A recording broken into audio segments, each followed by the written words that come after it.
Welcome to Man Does Tech, where I solve the problems you didn't even know you had. You begin by aligning pattern and materials so nothing interrupts the flow.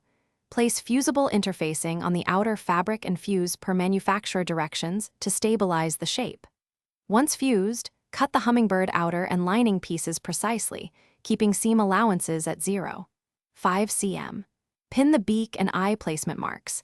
This ensures symmetry and correct orientation later. Make the first seam now along the marked center line, so the mask holds its bird contour as you continue. You sew the curved beak seam carefully to preserve the Hummingbird profile. Use a 0.6 cm stitch allowance and clip small notches into the seam to allow smooth turning. Once the beak and curve seams are complete, align and sew the top edge that will carry the nose wire, leaving a small channel open.